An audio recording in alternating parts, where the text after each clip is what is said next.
अस्सलाम वालेकुम, बिस्मिल्लाहिर्रहमानिर्रहीम। आज हम बनाएंगे कोंकणी स्टाइल स्टफ बोमिल।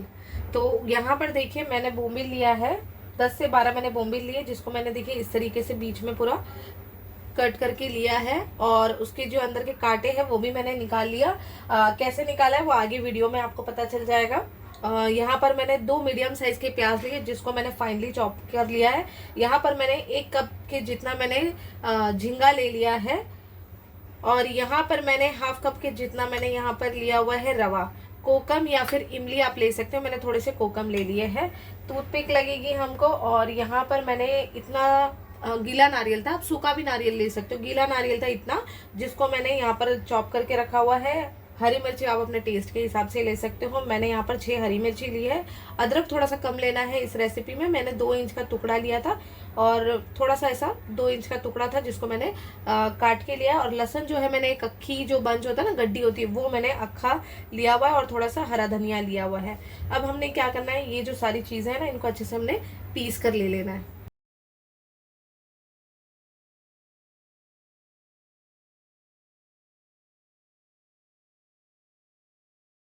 पहले जो है हम झींगे को पीस लेंगे, इसको हम पीस लेंगे पहले। यहाँ पर देखिए मैंने थोड़ा सा ऑयल लिया है, इसके अंदर हम प्याज डालेंगे और प्याज को जो है थोड़ा सा हल्का कलर चेंज कर देंगे इसका।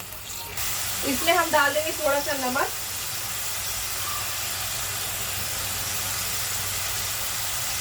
अब इसको हम अच्छे से मिक्स करेंगे।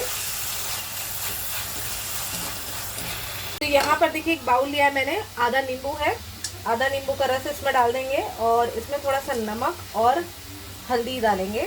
हल्दी मैं 1/4 टीस्पून ही यूज़ करने वाली हूँ। इसमें नमक डाल देंगे, नमक आप अपने टेस्ट के हिसाब से डाल सकते हो। हल्दी जो है 1/4 टीस्पून इसमें हल्दी डालेंगे। अच्छे से इसको मिक्स करेंगे और इसमें ये जो बोम्बिल है ये हम इसमें डाल देंगे। जब तक हमारी स्टफिंग बनेगी उतनी देर तक ये इसमें मैरिनेट होगा।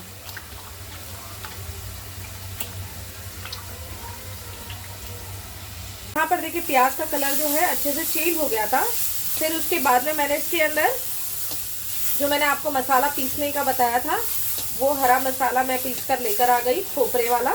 और इसके अंदर मैंने इसको डाल दिया। इसको हम अच्छे से अभी भूनेंगे। और मैंने इसमें 1 टीस्पून हल्दी पाउडर भी डाला हुआ है। मैंने कैमरे की तरफ ध्यान नहीं दिया, वीडियो ऑन ही नहीं थी और मैंने सारी चीज़ें डाल दी।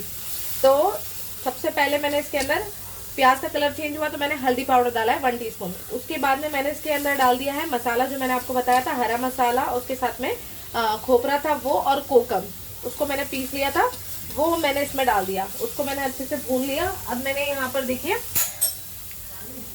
यहाँ पर मैंने झींगे को जो है अच्छे से पीस लिया था। तो अब इसको मैं फटाफट हाथ चलाकर इसको अच्छे से मिक्स कर लूंगी। यहाँ पर देखिए ये अच्छे से भून गया है। अब गैस का फ्लेम कर देंगे बंद। यहाँ पर देखिए इस तरीके से आपने इसके ऐसे रोल बना लेने हैं। एक और बता देती हूँ, ये देखिए ऐसा लिए। उसके बाद में हमने इसके अंदर स्टफिंग भरे और इसको अभी हम रोल करेंगे। ये देखिए रोल कर दिए। टूथपिक लेंगे, साइड से इसको ऐसा करेंगे और इसके अंदर टूथपिक डाल देंगे। यहाँ से जो है इसको भी हम, जो स्टफिंग है उसको अंदर हम भरेंगे। और इस तरीके से ये देखिए ये भी हो गया, ये बन गया रोल।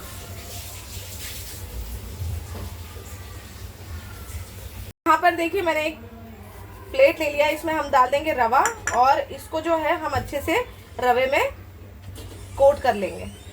और इसको हम शैलो फ्राई करेंगे, डीप फ्राई नहीं करना है आपने, इसको हम शैलो फ्राई कर लेंगे। तो पहले इसको हम अच्छा रवे में अच्छे से कोट कर लेते हैं।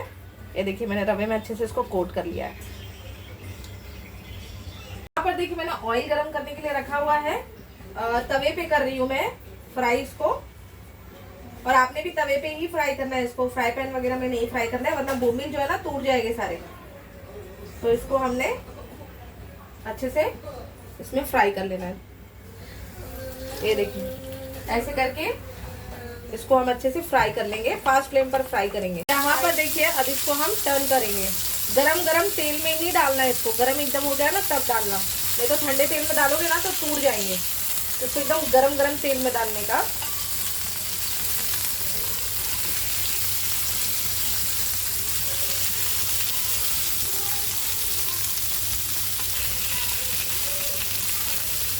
और दूसरी तरफ से भी इसको 2 मिनट ही पकाएंगे, ज़्यादा नहीं पकाएंगे, 2 मिनट पकाएंगे। तो यहाँ पर देखिए ये अच्छे से फ्राई हो गए हैं, अब इसको हम निकाल लेंगे। यहाँ पर देखिए Konkani style stuff bombil fry जो है बनकर तैयार है। तो चलिए, अगर आपको हमारी रेसिपी अच्छी लगी होगी तो प्लीज़ लाइक कीजिएगा, शेयर कीजिएगा और हमारे चैनल को ज़रूर सब्सक्राइब कर दीजिएगा। अल्लाह हाफिज़।